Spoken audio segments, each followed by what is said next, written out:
The key challenge to a high net worth divorce or a divorce that has a lot of assets is really tracking down what each one is and getting a clear value that we can associate with each asset.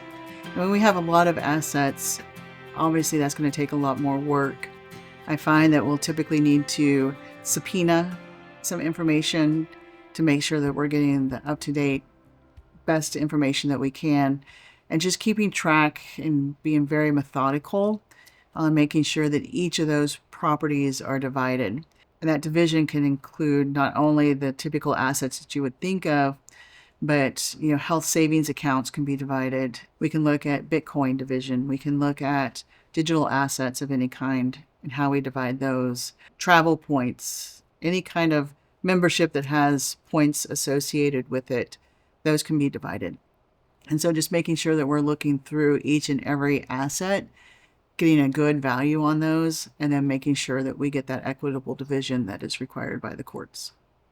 When we have collectible items or items that are a little bit more difficult in division, the best way to do it is to actually get the court to appoint appraisers that can go in and do an evaluation of artwork, antiques, collectibles of any kind, so that we can get a clear value on the worth.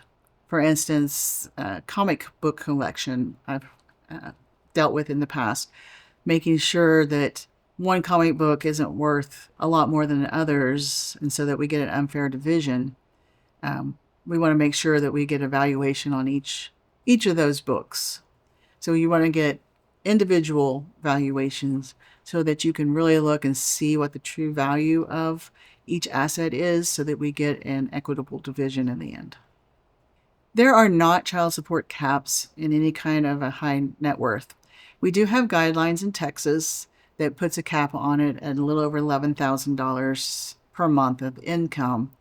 But you can ask the court to go above and beyond that, or you can agree to go above and beyond that. So it's not necessarily capped, but if the courts go by a guideline, then we do have a cap on the monthly allowance. There are spousal support caps and considerations. Spousal maintenance in Texas is based on minimum reasonable needs of a spouse. So they're going to look at what are those needs that they need. And then they're going to, typically it's capped at 20% of gross, or $5,000. So it's not a lot. Now, in some cases, if the evidence is put on, they will go above those and really make sure that the spouse that needs the spousal maintenance is taken care of for a period of time to allow them to be able to gain skills so that they can get back into the workforce and support themselves. If you're involved in a high net worth divorce and you have questions, give us a call. We're here to help.